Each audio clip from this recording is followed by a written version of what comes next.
Los mártires son una bendición de Dios y es lluvia del cielo para fecundar nuestra tierra. Nuestra tierra a veces está, como dice el Salmo, reseca, agostada, con el sol de agosto, quemada y sin agua. Y el Señor de vez en cuando nos bendice con los santos, siempre, pero con el testimonio, incluso hasta la sangre, de aquellos mejores hijos de la Iglesia. Nosotros hemos de guardar memoria de ellos. San Juan Pablo II, que nos preside en este cuadro ahí detrás, el último libro que escribió fue Memoria e Identidad. Y ahí se hace cargo de las ideologías del mal. Dice, ¿y cuál es la raíz última de las ideologías del mal? Cuando se nos hacía referencia a la última persecución religiosa en España desde el 31 hasta el 36, y después hasta que pues, concluye el conflicto de la guerra civil, con distintas causas y distintos matices, pero en el fondo estaban presentes las ideologías del mal. ¿Cuál es la raíz última? Una ideología es una idea que puede resultar incluso parcialmente buena, pero es, diríamos, una idea que se desorbita, se engrandece y se pretende que sea explicación total de la realidad. Eso es una ideología. Sea pues, de carácter individualista o de carácter colectivista, distintas ideologías. ¿Cuál es la raíz última de las ideologías? Juan Pablo II no lo duda. El olvido de Dios. El vivir como si Dios no existiera. Esto viene de lejos, queridos amigos. Todo lo que entendemos por la cristiandad antigua, que comienza con la comunidad primitiva de los apóstoles, que después se va extendiendo en pequeñas comunidades, que después de Constantino, pues ya como religión oficial del Estado, va asentándose en los territorios, tiene como centro a Dios. Y particularmente en lo que llamamos el medioevo, Dios ocupa el centro y es la explicación del origen, del fundamento y de nuestra meta. ¿De dónde venimos? Venimos de Dios. Él nos ha creado por amor a su imagen y semejanza. Él es el fundamento de nuestra existencia y Él es la meta hacia la cual caminamos, ¿no? Eso es, diríamos, colocar a Dios en el centro y desde ahí explicar todas las cosas. Pero desde el Renacimiento, donde se vuelve a descubrir la sabiduría pagana, con todos los acentos que son buenos, se va desplazando a Dios y colocando al hombre en el centro. Es lo que después se ha llamado el humanismo y, en el campo, diríamos, de la teología, el antropocentrismo. Es decir, quitar a Dios del centro, que nos da el origen, fundamento y explicación de quiénes somos y la meta, y colocar al hombre. Y eso ha ido paulatinamente creciendo en la historia. Digamos, si queremos destacar algunos momentos importantes de la historia, pues desde lo que significa toda la realidad del primer Renacimiento, pasando por la Ilustración, pasando por acontecimientos, diríamos, muy serios como la Revolución Francesa y todo lo que supuso también de mártires, el iluminismo, es decir, se entroniza al hombre, se desplaza a Dios. Pero al hombre, y en cada momento, se une un acento. El racionalismo pone el acento en la razón, se endiosa la razón y se la propone como, diríamos, la gran diosa que tiene que dar razón de quiénes somos y organizar quiénes somos personal, familiar y socialmente y políticamente, ¿no? Otras veces el acento no se pone tanto en la razón, porque también a veces pues, el mismo racionalismo tiene sus propias contingencias y se destaca más cualquier de los elementos que forman parte y configuran a la persona, más la voluntad. Desde, diríamos, lo que es la voluntad de poder con Nietzsche se pone más el acento en la voluntad y la voluntad de poder y el superhombre. Son ideologías. Recientemente, diríamos, dentro de la visión de lo que es el hombre, se ha acentuado más la parte emotiva, lo que llamamos el emotivismo, ¿no?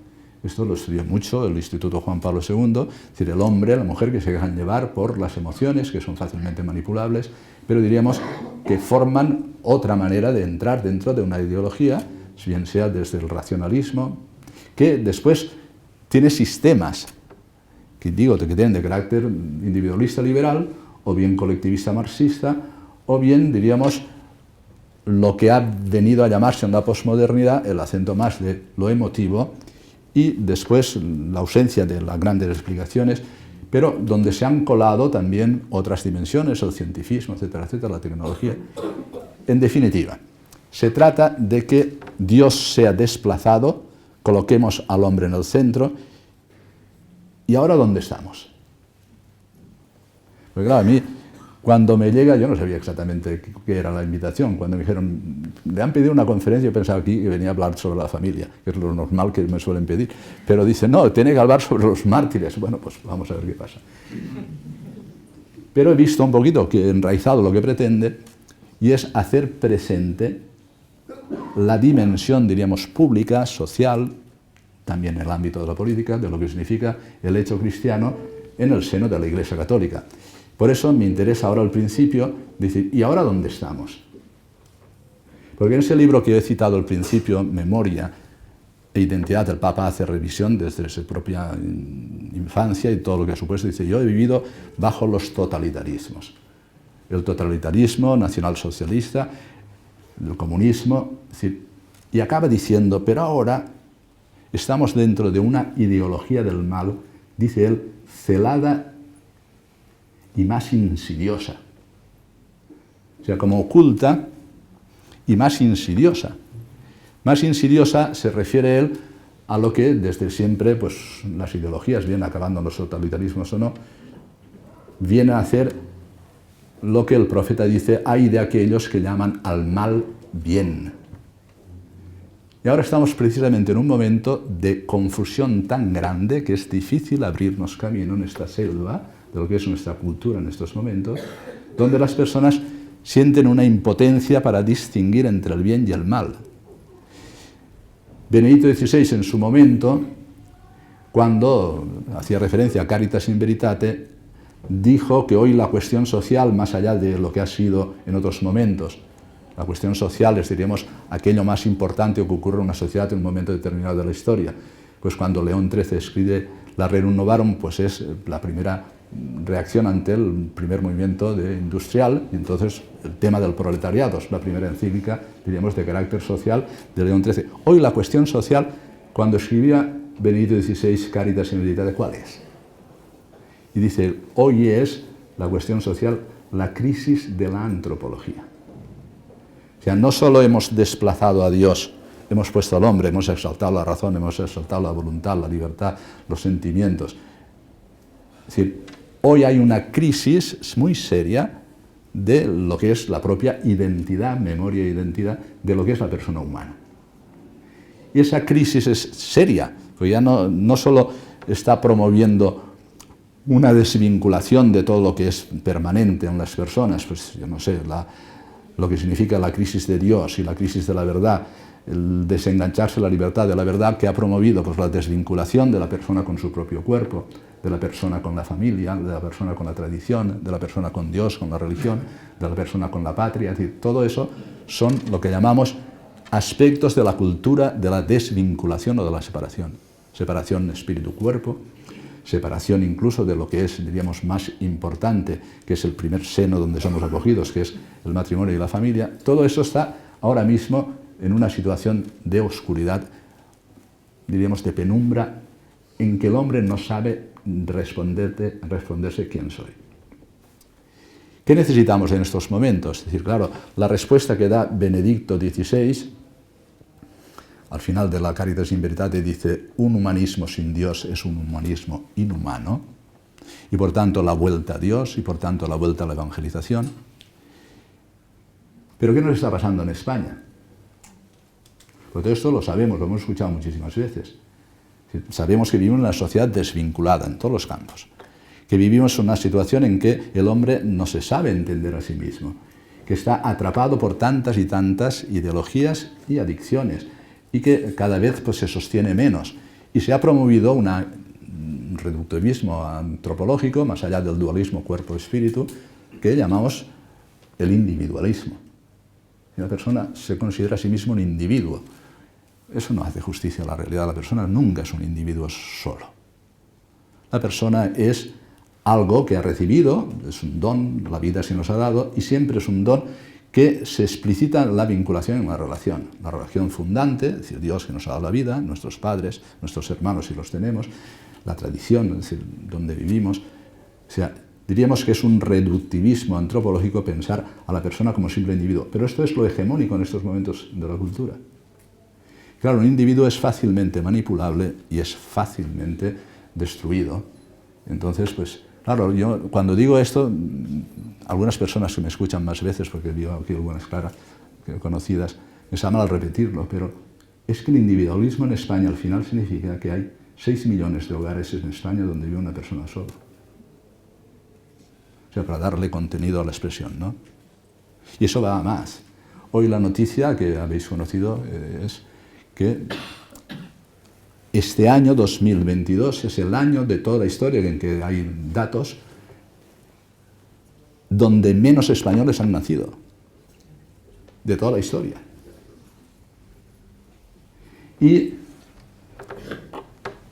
han muerto más que han nacido, por supuesto, España va envejeciendo. Pero todo esto se quiere vender como ideología del progreso, porque es la gran palabra y bajo la ideología de la libertad, ¿no?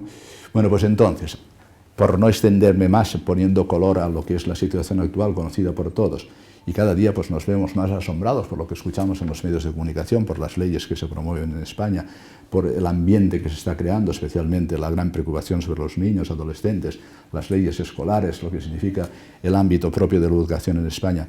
¿Qué podemos hacer? Porque no solo podemos evocar la grandeza de los mártires, lo voy a hacer a continuación, sino que hemos de responder a este momento actual que está viviendo España y que es dramático. Es dramático. Porque no responde a las expectativas de lo que es el corazón del humano, sea varón o sea mujer, la persona, y vivimos una situación en que muchas personas, como decía la homilia, piensan que esto no tiene salida. Y por tanto es muy difícil la esperanza. Bueno, pues ante esa situación, San Juan Pablo II, Benedicto XVI, no solo en Caritas in Veritate, sino en todo lo que ha escrito, nos invitan a poner de nuevo a Dios en el centro. No le deis vueltas. Pero claro, ¿eso cómo se hace? ¿Qué significa esto? ¿Qué respuesta hay?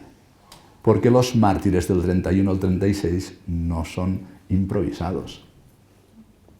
O sea, ese testimonio que dieron en el momento más dramático de lo que fue, nos llamamos mártires del siglo XX, pero en España es de persecución religiosa, y en la etapa final, ya en el 36, diremos, calculada, estudiada, como genocidio, ahí tenéis Paracuello como signo. Los mártires de Paracuellos, los mártires de toda la Comunidad Autónoma de Madrid, los mártires en España, no se improvisan. Y es hermosísimo que, según los datos que tenemos, ninguno de ellos apostató. Por tanto, para recibir de ellos la lección que esperamos en 2022, hemos de profundizar en qué les pasó a ellos y cuáles fueron sus verdaderas raíces. Enraizados, sí, querido. ¿Pero dónde? Yo os lo digo rápidamente. Enraizados en la cruz de Cristo. Él es el árbol de la vida. Y cuando uno está enraizado en la cruz de Cristo, está en aquel que es victorioso sobre el pecado y sobre la muerte, y por tanto en aquel que, amándonos hasta el extremo, nos da la capacidad de la victoria. Y esos son los mártires.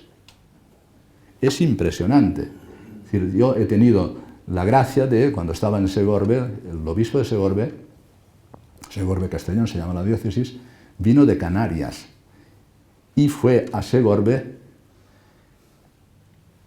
en el mes de julio, y al mes de estar allí, no lo conocía nadie, ya lo fusilaron.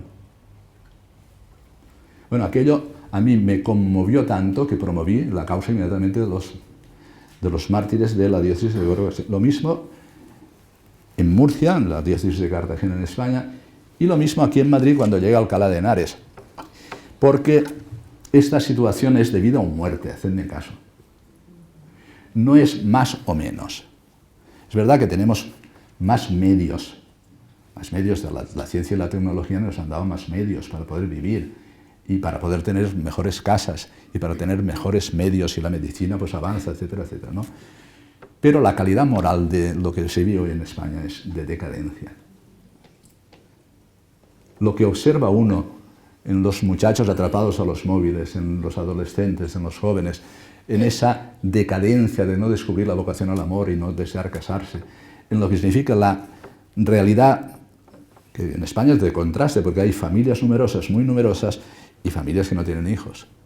Pero diríamos la decadencia de lo que significa colaborar con Dios en la voluntad procreativa y llevar adelante hijos, para que no se pierda la tradición y la civilización cristiana. Querido, hay que estar enraizados en la cruz de Cristo. ¿Y eso qué significa? Pues lo que significó para estos mártires. ¡Viva Cristo Rey! ¿Y eso qué significa? Que uno le ha dado la soberanía de su libertad a Cristo. Y eso es estar enraizado. O sea, no era una fórmula. No es que lo habían aprendido y decían, bueno, cuando vayas a morir, di viva Cristo Rey. O os perdonamos, porque así morían. O viva España. Eso no se improvisa. Más, los de la cárcel modelo, los de las cárceles de Madrid, cuando los sacan, pues se llama así, la sacan, y los llevan engañados para que dicen van a Valencia, porque allí se ha trasladado el gobierno, y llegan pues a Torrejón de Ardoz, a San Fernando de Henares, o al mismo Paracuellos. Inmediatamente de 10 en 10 los hacen bajar de los autobuses y los camiones, atados de 2 en 2, los fusilan y los ponen en las fosas. Y en ese momento dramático dicen eso, viva Cristo Rey. Algunos con el rosario en la mano. Os perdonamos. Vamos, la palabra perdón aparece continuamente en todos los mártires. Viva España. Hay que volver a Cristo y enraizarnos en su cruz, que significa la distancia que toma la libertad respecto a las cosas de este mundo para que no le atrapen.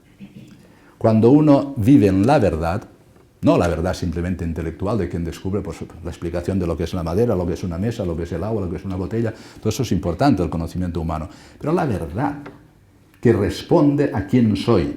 Cuando uno se abraza o se deja abrazar por la verdad, dice, conoceréis la verdad y la verdad os hará libres. Ese es el enraizamiento en Cristo. La verdad os hará libres, porque la verdad os da una distancia respecto a los estímulos internos o externos. Internos son pues, las propias pasiones, las ambiciones, las codicias, las cosas, y los externos son pues, todo lo que puede venirnos como tentación, a veces como persecución, o a veces incluso hasta el extremo de la muerte. Uno no tiene la libertad de decir, me voy a dejar guiar por la verdad, voy a ser abrazado por ella, y sé que ese es mi futuro. Pero hoy, hegemónicamente, nuestra cultura es la cultura de la crisis de la verdad. Y por tanto, el catolicismo español, si quiere entrar en lo que significa la regeneración de la civilización cristiana y la regeneración de nuestro pueblo, tiene que ese binomio verdad-libertad tenerlo muy claro. No hay libertad sin verdad. Filosóficamente, la verdad, ¿qué hace? Pues eso que yo digo, ¿no? Te distancia de los estímulos. Es decir, a veces uno te hace daño y te sale la ira, pero conociendo que es una persona y que tienes que respetarla, contienes la ira, porque sabes que es una persona a la que tienes que amar y eres libre. Si dejas llevar por la ira, no eres libre, eres esclavo de la ira. Pero eso que ocurre, pensando filosóficamente que es la libertad, que es una distancia respecto a los estímulos para poder conocer el bien y ejercerlo en concreto, cuando nos referimos a la verdad cristiana, es dejarse abrazar por el inmenso amor de Dios, que dándotelo todo te da una libertad que es infinita. No te la puede robar nadie. Y esos son los mártires. Y los mártires son el mejor tesoro que tiene ahora mismo España, y no hace muchos años, Todo lo que ocurrió desde el 31 hasta el 36, no hace muchos años, es reciente en nuestra historia. Pero nosotros que hemos perdido como generación el amor a nuestra tierra, también hemos puesto muchas complicaciones para entender ese tesoro.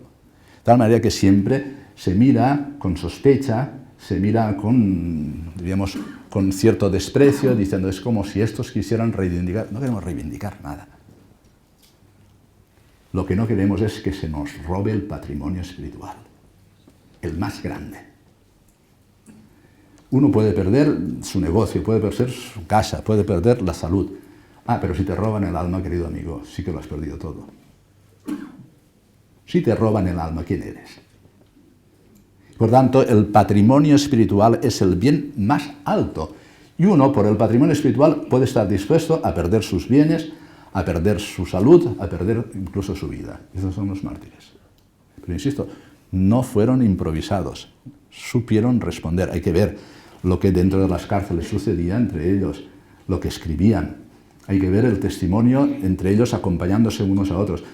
Yo procedo de la diócesis de Alcalá de Henares, que tiene como patronos a los santos niños Justo y Pastor, de 7 y 9 años.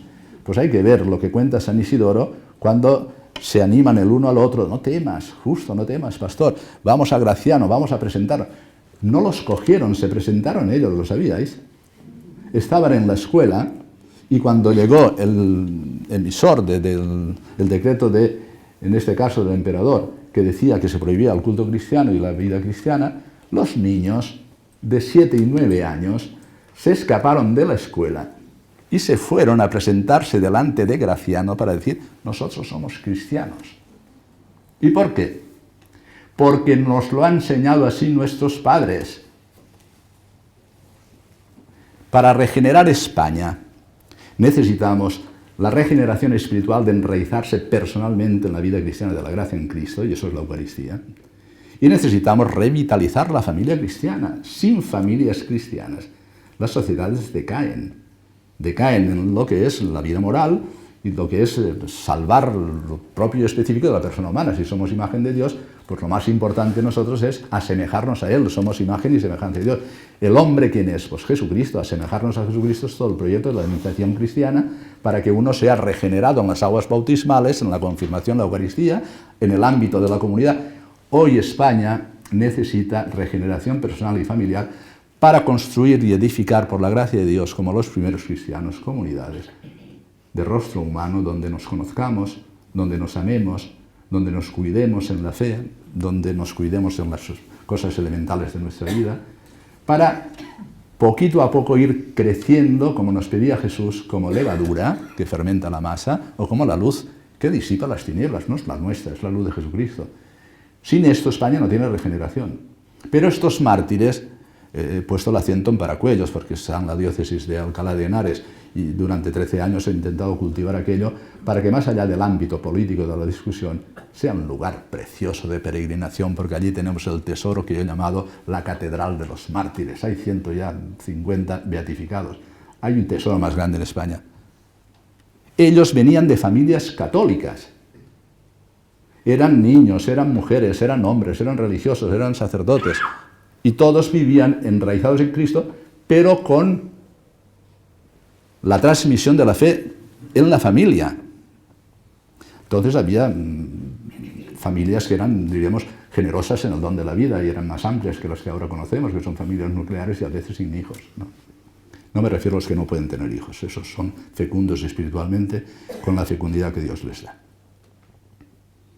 Me preocupa que no solo recordemos a los mártires como algo que aconteció, sino que todos los que estamos aquí renazcamos a una vocación martirial. Se lo debemos a Dios, que se ha manifestado en Jesucristo en la cruz. Se lo debemos a Santa María la Virgen, patrona de los mártires, y se lo debemos a España. Y si no, ¿qué hacemos? Porque en estos momentos diríamos, de decadencia moral, de vivir, diríamos, una libertad que destruye al hombre, uno puede pensar, bueno, sálvese quien pueda, o me salvo en el ámbito de la familia, o busco un rinconcito donde no podemos retirarnos a los cuarteles de invierno. Lo católico significa la universalidad, el todo. Vida personal, vida familiar, vida social y vida política. Todo, integrado. Y por tanto, hoy está reclamando este momento la presencia, como quieren ellos, de la Iglesia Católica en la vida pública, decimos, en el ámbito público. Pero es que eso es lo propio de lo católico. Hobbes y Rousseau pensaban que la sociedad se ha organizado por lo que ellos llaman, especialmente Rousseau, el contrato social, ¿no? ¿Qué hemos hecho? Pues hemos renunciado a una parte de nuestra libertad, se la hemos dado al Leviatán, al Estado, para que él nos organice la vida, ponga seguridad, etc., ¿no? Ese es el origen de la sociedad. Porque claro, eso está aceptado, digamos, en todos los tratados. Cualquiera que estudie Derecho, y Derecho Constitucional, verá siempre esta presencia del contrato social. Mira, no, es que la persona, tal como ha sido creado a imagen y semejanza de Dios, que es comunión amorosa, Padre, Hijo, Espíritu Santo, es de vocación a la socialidad. La persona no se entiende como individuo separado de los otros, porque ha recibido la vida y la ha recibido con relaciones fundantes, padre y madre, con relaciones que son de generación propia en la familia, los hermanos, y abierto a nosotros, que es la sociedad. Y que son bienes, incluso, me atrevería a llamar, Juan Pablo II llamaba a la familia como una realidad cuasi soberana, ¿no? Son realidades prepolíticas. La persona humana, el matrimonio, la familia, esto no define el Estado lo que tiene que ser. Va con la realidad de lo que somos. Y el origen de la sociedad está en la socialidad, que es la vocación de toda persona que está llamada al amor, porque es imagen del amor. Pero se abre a la sociedad desde los bienes propios de su propia persona, la libertad que tiene que hacer. Esto que se llama ahora en nuestras leyes, especialmente las autonómicas, la autonomía radical del individuo, es falso. Falso total. Nuestra libertad está anclada en nuestro ser. Y por tanto, tiene como contenido nuestro propio ser. Eso se ha llamado tradicionalmente la naturaleza de la persona. Y eso se ha llamado en el ámbito de la moral la ley natural. Algunos piensan que la ley natural es como la naturaleza física. No es la naturaleza física. La ley llamada natural no es otra cosa que el orden de la creación, es el orden de la divina sabiduría de Dios. Que por la razón podemos descubrirlo. Y por eso lo llamamos la ley natural. De tal manera que la libertad está anclada en el propio ser de la persona y se desarrolla según su propio ser. No es una realidad con la que empieza todo, no empieza todo con la libertad. El legado que tú has recibido es ser persona y por tanto ordenado según la sabiduría infinita de Dios desde el hecho de la creación. Por tanto, la libertad tiene como contenido la persona y esas realidades son naturales. La persona, el matrimonio, la familia, insisto, relaciones fundantes que son prepolíticas. Y desde ahí se ha organizado después la vida en común, llámese el municipio, llámese la ciudad, llámese el conjunto de la sociedad y al final el Estado. Pero ¿quién ha dicho que hemos comenzado desde lo que es el contrato social? No, nos hemos asociado para que los bienes propios de la persona no desaparecen, es lo que llamamos el bien común. ¿Qué es el bien común? Pues es el conjunto de realidades que hacen posible el desarrollo y la perfección de todas y cada una de las personas. Pero dependen de los bienes de la propia persona, no de la libertad. ¿Qué hacen hoy los parlamentos? Deciden por mayorías y deciden destruir la vida del no nacido. ¿Pero esto qué es? El contrato social, la voluntad universal, que no respeta el bien propio del ser persona, su propia naturaleza ordenada por la creación y, por supuesto, si la miramos ya desde Jesucristo y la gracia, desde la redención que nos ha hecho hijos de Dios. ¿Quiénes son los parlamentos para decir quién es la persona? ¿Quién debe de vivir y quién no debe vivir? ¿Quiénes son los parlamentos para definir lo que es el matrimonio? ¿Me lo queréis decir? Pero esto es lo que habitualmente estamos escuchando todos los días. Establecido por mayorías frente a minorías. Pero esto es haber quitado a Dios del centro, haber entronizado a la persona humana, a veces exaltando la razón, a veces exaltando la libertad, en este caso la libertad desvinculada, a veces los sentimientos, y al final, como sistema social, las mayorías. La Iglesia Católica sabe que no es así, y que hemos de responder personalmente, con familias sólidas, con comunidades cristianas vivas, y tejiendo un tejido que tenga la posibilidad de emerger en el ámbito de lo social y alcanzar el nivel político. ¿Qué hacían los mártires en la cárcel? Pues pensaban que eran traidores porque eran católicos, otros porque eran militares, otros porque... pero era la condición, era una persecución religiosa. Porque lo que se entraba en confrontación era un sistema de vida frente a otro. Al final, ya en el 36, ya muy dirigido por la Unión Soviética, siempre desde la masonería, donde hay un concepto diferente de lo que es la vida, que ha dado después como resultado, si hubieran ganado, pues hubiera sido España un soviet, y si no, pues ahora una sociedad llamada de democracia liberal que va caminando cada vez más hacia un totalitarismo de Estado, donde no es reconocida la persona en su identidad y memoria, no es reconocida la familia desde su fundación matrimonial varón y mujer abierta a la vida, reconocida por tanto con realidad cuasi soberana, no es reconocido el ámbito de lo que significa en una sociedad el principio de subsidiariedad. O sea, lo que podamos hacer entre nosotros no tiene por qué hacerlo el Estado. Pero además viene a subvenir aquello que queremos hacer nosotros si es bueno. Me refiero, por ejemplo, al campo de la enseñanza.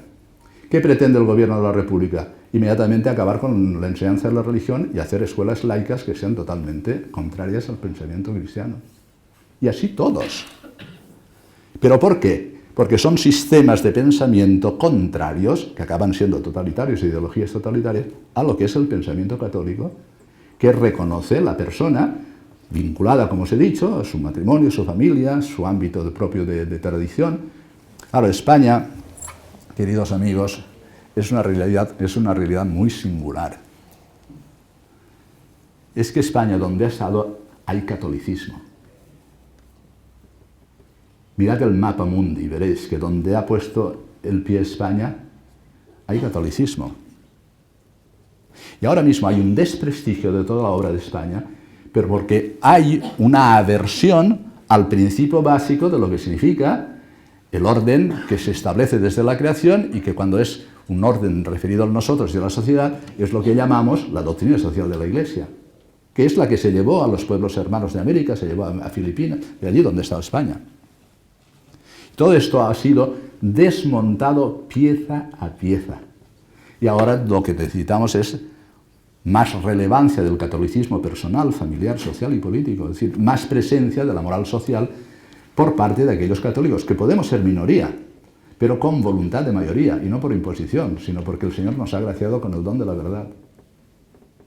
Y la verdad no se impone, pero sí se propone, sin ningún remilgo y sin ninguna realidad, es decir, necesitamos un lenguaje, queridos amigos, que sea claro, como el de los mártires.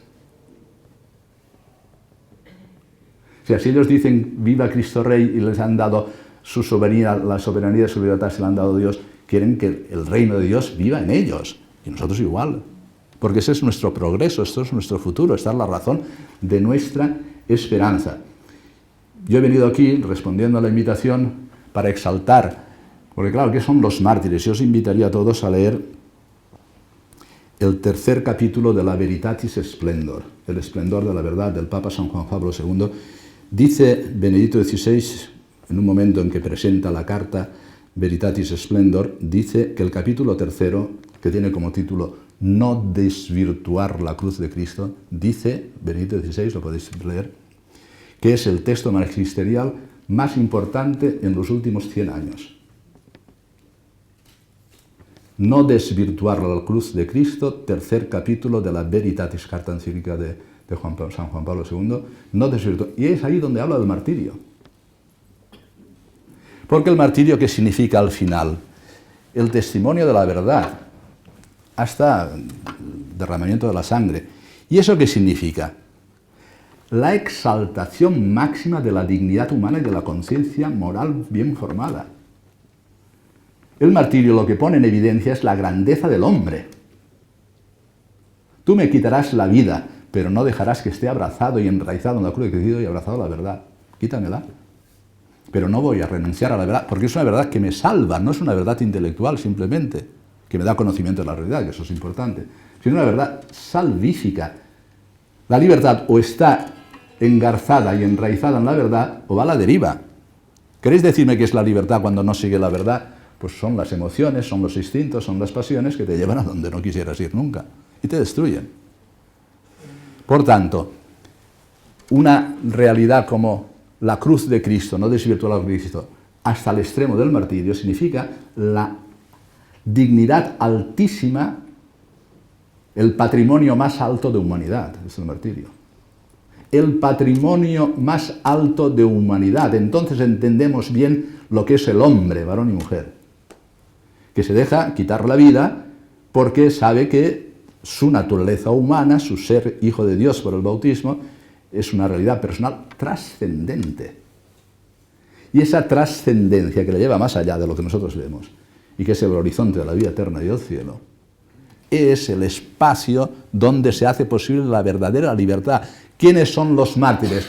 Los hombres y mujeres libres, que entronizan y exaltan la libertad.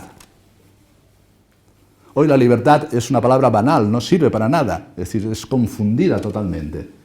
Pero hemos de hacer memoria de los mártires y hemos de visitar los lugares donde están ellos, para tomar lección de ellos, para verdaderamente agradecerle a Dios. Dice San Juan Pablo II en ese libro que os decía, Memoria e Identidad, dice, ¿hasta dónde llegará el mal? ¿Cuál es el límite del mal? El límite del mal, dice, el nazismo duró 12 años. Después el comunismo, pues hasta el 89, pero después ha vuelto a renacer, ahora están todos. Pero tiene un límite. Y el límite es la misericordia de Dios. El límite del mal y de las ideologías que producen la destrucción personal, familiar, social de las personas, tiene un límite que es la misericordia de Dios. Y ese límite es la cruz de Cristo. ¿Por qué la tenemos siempre presidiendo nuestras asambleas cristianas? Claro, estamos habituados a entrar en un templo y ver al crucificado, pero no, es que es el signo, con este signo vencerás. Es el signo por excelencia donde se manifiesta a la vez la verdad del amor omnipotente, del amor que vence al pecado y a la muerte, y donde se manifiesta lo que significa verdaderamente la libertad que es al final, que tiene como contenido el amor. Nadie tiene amor más grande que el que da la vida por sus hermanos. Y es lo que hace Jesucristo en la cruz. Y los mártires detrás de él. Comenzando por San Esteban hasta el último de los mártires. Si miramos el periodo hasta el 36, estamos en el mes de noviembre, justo ocurrió en este mes. ¿Esto significa ir contra alguien? No. No. En España sabemos lo que es el perdón y lo que es la reconciliación, y sabemos lo que es regenerar una sociedad que no tiene arreglo si no se rompe el círculo maléfico del odio. Para poder vivir como hermanos necesitamos perdonarnos los unos a los otros. Y eso es lo que hacían los mártires. Y esa es la lección más grande que hemos de aprender nosotros. Pero a la vez, para poder llevar una vida como la de ellos, para poder favorecer personal, familiarmente, socialmente, un catolicismo social. Hoy parece ser que en España la Iglesia Católica es irrelevante. Pero eso depende de nosotros. Y de nosotros significa si tenemos esa vocación de que nadie tiene amor más grande que el que da la vida por sus hermanos. Cada uno sabrá su responsabilidad y cada uno sabrá exactamente eso que significa para su propia vida personal y familiar, en la propia profesión y allí donde esté. Pero nosotros queremos dar testimonio del amor más grande que nos ha abrazado en la cruz de Jesucristo, ha vencido la muerte, ha resucitado y nos ha abierto un horizonte de vida eterna. Si eso es así, hacedme caso, yo lo digo por propia experiencia, si eso es así, el grado de distancia a lo que te ocurra es enorme. Y la libertad que te da la fe en Dios y abrazarte o dejarte abrazar por la verdad es, diríamos, algo que todos los días lo puedes vivir como el mejor servicio de testimonio. ¿De testimonio qué significa? Yo sé que soy una pobre persona, pero Dios me quiere. Yo sé que soy un hombre pecador, pero Dios me abraza en Jesucristo en la cruz. Yo sé que soy un hombre que tiene muchos defectos y muchas debilidades, pero todas ellas han sido sanadas, mis heridas y curadas por el único médico que cura todas las enfermedades. ¿Qué necesita España, queridos amigos? A Cristo, no lo dudéis. Lo vuelvo a repetir. ¿Qué necesita España en estos momentos? A Cristo. Porque Cristo es la imagen del hombre, para que nosotros podamos llegar desde la gracia de Dios a la perfección de lo humano, que es lo cristiano. Lo vuelvo a repetir. Lo cristiano es la perfección de lo humano. Cuando a veces se dice, es que la Iglesia no hace más que poner leyes, impedimentos y nos quita el gusto de la vida. Mentira. Eso no es conocer lo que es la fe, ni conocer lo que es la vida de la gracia. Mentira. No quita ningún gusto de la vida. Es decir, ¿alguno de vosotros ha sido alguna vez fumador? Pues cuando uno fuma, piensa si después del cafetito caliente, si no toma un cigarrito o se fuma un cigarrito, parece que la vida no tiene sentido, no tiene gusto, ¿no? Pero es mentira. Porque cuando ya te has dejado de fumar, te das cuenta lo tonto que eras atrapado al cigarrillo. Y aquí es lo mismo. Quita el gusto de la vida. No. La evangelización significa enseñar a vivir. Es descubrir el manantial de la vida, que es Jesucristo, porque el manantial de la vida es el amor de Jesucristo, hecho posible en nuestros corazones, compartido con los hermanos en la comunidad cristiana y hecho visible en la visibilidad de la Iglesia para que, como levadura y como luz, podamos regenerar nuestra sociedad, en este caso España. No le deis vueltas.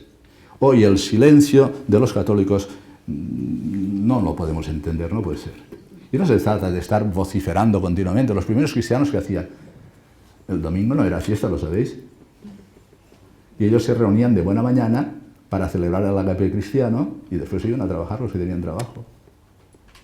Pero vivían una realidad nueva, totalmente nueva, y los demás los miraban y decían, ¿pero qué les pasa a estos? Eso tiene que pasar en nosotros para ser contagiosos. Catolicismo se transmite por contagio. Que vean en nosotros un semblante alegre, contento, en paz, a pesar de las dificultades, a pesar de las enfermedades, a pesar de tantas cosas que nos suceden todos los días. Pero no cada uno por su cuenta, no aceptando el individualismo ni el dualismo antropológico que está destrozando a las personas, no prescindiendo del ámbito familiar intergeneracional que es la familia, no prescindiendo de los ámbitos como este, donde podamos encontrarnos y revivir juntos lo que significan los fundamentos de nuestra fe y nuestra esperanza. Y siempre con la lección de los mártires. Me he propuesto que acababa a las 9, porque dicen que si queréis formular alguna pregunta. Faltan 2 minutos.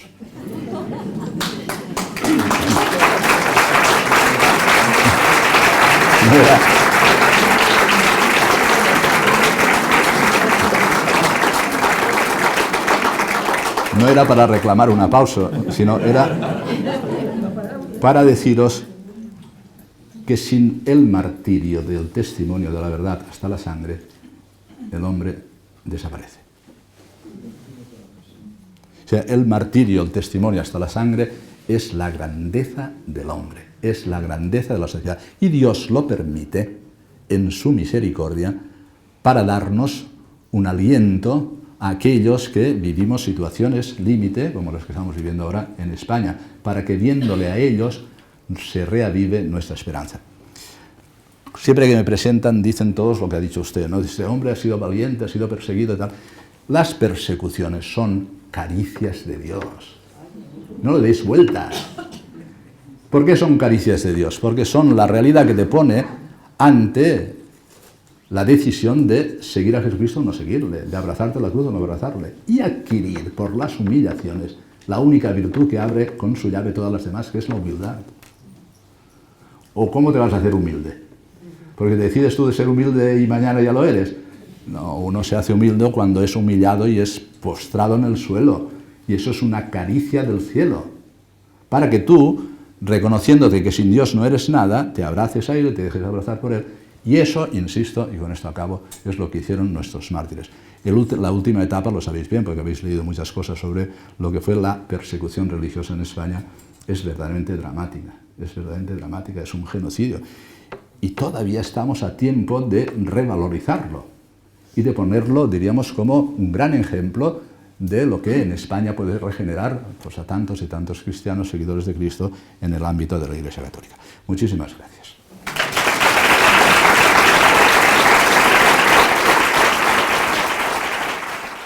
Tienes una ocasión espléndida. El próximo domingo es Cristo Rey. Pídele a tu párroco que podáis cantar un himno verdaderamente donde se exprese toda la grandeza de lo que significa. Todos estos temas en España han sido ridiculizados. han sido llevados a la burla, ¿no? Después están unidos a acontecimientos que han ocurrido recientemente, pues cuando el cambio de régimen, etc.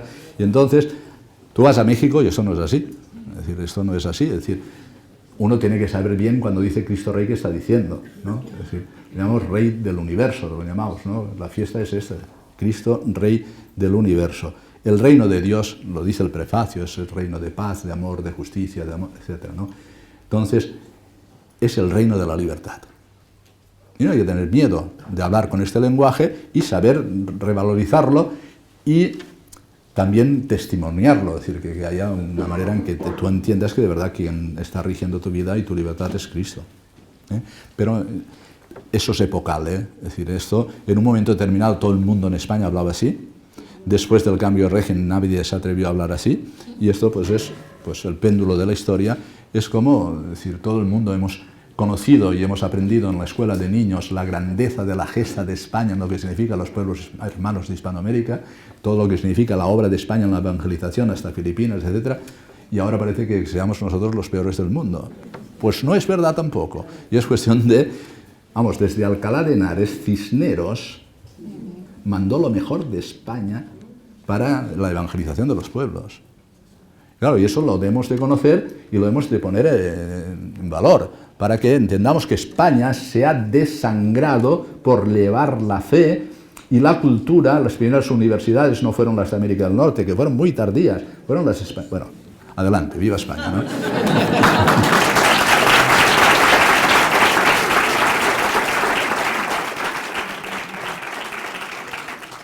O sea, la casa son muy elementales los consejos. Es decir, primero, uno cuando adquiere un piso, es hipoteca o una casa, como sea, lo primero que tiene que pensar es que la casa tiene que representar el cielo. Los cristianos no viven en una sociedad secular. Tienes que adornar tu casa con imágenes de Cristo, de la Santísima Virgen, de los santos, de los ángeles. Por tanto, crear un hábitat donde se muestre lo que son las creencias propias y después tener un orden de vida en la familia para que sepamos cómo empezamos el día, cómo lo acabamos, cómo damos gracias a Dios a la hora de comer, a la hora de cenar, etcétera, etcétera. Tener un orden, diríamos, a la familia le hemos llamado siempre santuario de la vida, porque allí lo que ocurre, si Dios os concede desde el amor esponsal matrimonial los hijos, es un santuario y hay que custodiar ese espacio, ¿no? Y después con un cierto orden, diríamos, en que se sepa exactamente cuándo comemos juntos, a pesar de las dificultades. Claro, todo hoy está pensado antifamiliarmente. Los horarios laborales del hombre, de la mujer que se incorpora al trabajo, el tipo de viviendas, etc. Peor lo tenían los primeros cristianos. Pero vamos a decir que hay que establecer un orden. Y después, en el ámbito educativo, hay que ir con muchísimo cuidado. De tal manera que lo que de sí hace posible esta sociedad en la que vivimos, pues no hay que perderlo. Es decir, si uno puede estar presente en una asociación de padres o de madres, tiene que estar. Y tiene que estar vigilando lo que a sus hijos se les enseña, porque hoy es verdad que vivimos en un momento en que el estatalismo ha llegado a tal extremo que ya pues, parece que los hijos sean del Estado, según dijo una ministra, y los padres, pues no es verdad. No es verdad. Quien tiene derecho inalienable y deber de educar a sus hijos son aquellos que le han dado la vida, y son los padres, cooperando con Dios, que es el único creador. Ese es un derecho inalienable y es fundamental, no te lo pueden robar. Y hoy todo lo que está sucediendo es apartar a los padres de tal manera que los niños, y en lo que significa la educación del corazón, lo que se llama educación sexual afectiva, hay que ir con muchísimo cuidado, porque puede ser un ámbito de la escuela que estén corrompiendo a nuestros niños y a nuestras niñas. Y por tanto, eso a veces lo puede hacer uno en la medida en que tiene posibilidades de actuar en la propia escuela o asociadamente. Y esa es la presencia social de los católicos en el ámbito educativo, en el ámbito de la empresa, en el ámbito del trabajo, en el ámbito de los medios de comunicación, etcétera, etcétera. Es decir, si hemos de ser levadura, lo hemos de ser. Y si hemos de ser luz, lo hemos de ser. Y para eso hemos de ponernos juntos y pensar. ¿Qué podemos hacer? Y siempre se nos ocurrirán cosas para ir poquito a poquito. La Iglesia Católica ha estado en todo. Había un equipo de fútbol y allí había un capellán. Y bueno, no quiero continuar. Todo, las calles de los pueblos, yo soy de un pueblo de 10.000 habitantes, ves mirando los títulos de las calles y verás todo de tradición católica. Ahora va desapareciendo todo ese mundo, va desapareciendo la civilización cristiana, pero es también por el silencio y la ausencia nuestra, ¿no? No es que tengamos todas las posibilidades, no las tenemos, pero hay que aprovechar las que tengamos, ¿no? Y después hay que saber decir no, que esto también forma parte de la vida, ¿no? El chantaje afectivo de los hijos a los padres, pues hay que ir con cuidado. Y hay que aprender a decir no cuando hay que decir que no, y un sí rotundo cuando hay que decir sí. Y esto es educar, eso es educar, ¿no? Y a veces educar es sufrir. Y claro, hemos de aprender, porque esta sociedad tan melosa y tan afectiva que tenemos, es decir, no está dispuesta a sufrir por nada. Pues sí, también quien ama sufre. Y por tanto hemos de generar las posibilidades de educar seriamente en lo que son los bienes propios de la persona y lo que son las virtudes. Hoy hay que educar las virtudes. Así de sencillo. Es decir, si tú eres perezoso, tienes que ser diligente. Si tú eres codicioso, tienes que aprender a ser generoso. Y así, el resto de las virtudes, ¿no? ¿Para qué? Para que el chico o la chica tengan columna vertebral y no sean unos peleles que los lleve inmediatamente este mundo por donde quiere y caigan en las adicciones, que son muy fáciles. Para que tenga verdaderamente una consistencia moral, que sea capaz de ser libre y decir no también. Digo no. Y digo sí cuando tengo que decir que sí. Rápidamente. Hoy en el seno de la Iglesia también está mal. ¿Sí o no? Pregunto. Está mal y ha estado mal muchísimos años en muchas generaciones de la historia. Y esto lo hemos de sufrir. Lo hemos de sufrir. Pero con un amor inmenso a la Iglesia. Haga ejercicios espirituales de San Ignacio, ¿no? Cuando llegue el final, pues sentir con la Iglesia, ¿no? Es decir, sentir con la Iglesia significa todo lo que yo soy, lo he recibido de mi madre, la Iglesia. Y por tanto, el amor y la gratitud a la Iglesia tiene que ser inmenso. Que en momentos como es este, hay irrelevancia de lo católico, incluso en los pastores, hay un desconcierto, incluso en lo que es la realidad fundamental de la Iglesia. Se lo admito. Razón de más, ¿no? ¿Sabe cuando yo era adolescente lo que pensaba? Leí un poema de un poeta alemán que decía: es difícil, y comenta él, razón de más para hacerlo. Es así. Es difícil hoy la vida en la Iglesia, razón de más para amarla, ¿no? Con la humildad de saber que pues, no todo lo acabamos de entender. ¿Alguna cosita más? Sí, por allá rápidamente, va.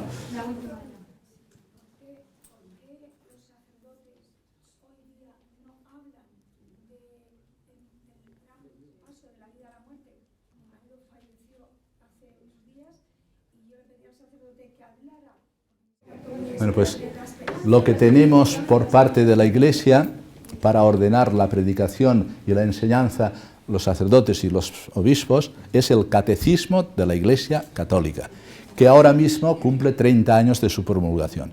Por tanto, a los sacerdotes, a los obispos y a los laicos, y a la vida consagrada, el Catecismo de la Iglesia Católica. Lo que allí dice es lo que hemos de predicar. Es así de sencillo.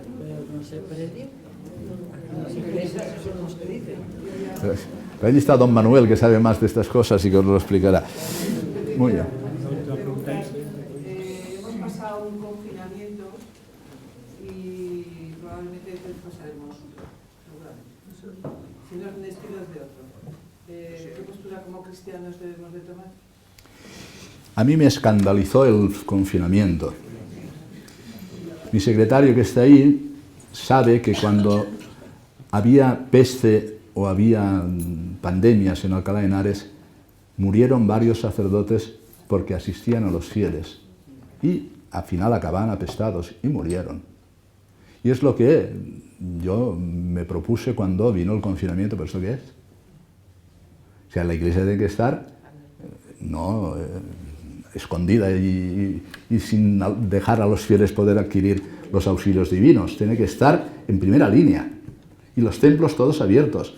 Y la posibilidad de recibir la Eucaristía, la comunión, la confesión a distancia, con todos los medios prudentes para lo que se nos decía entonces. La Iglesia tiene que estar siempre en primera línea. Y dar la vida, porque no la perdemos. Es que la vida es para darla. Y cuando la das, la respuesta es que entonces no pierdes. ¿Me permiten hacer un ejemplo rápido? A ver. Es un poco de magia, pero en fin, para acabar así un poquito. A ver. A ver si puedo hacer yo esto. Y vamos a ver. Aquí tengo 1, 2, 3, 4 monedas, ¿no? Este es mi tesoro, lo puedo incluso esconder, hay que nadie me lo toque, ¿eh? Pero alguna vez quiero ser generoso y digo, bueno, va, voy a dar una moneda. Y había 4 y solo me quedan 3. En un momento voy a confesar, me piden que haga un acto de caridad y doy otra. Y entonces solo me quedan 2. Y en otro momento, pues veo una necesidad imperiosa, doy otra y solo me queda una. Y al final, pues no sé qué pasa, que hasta esa una se me va.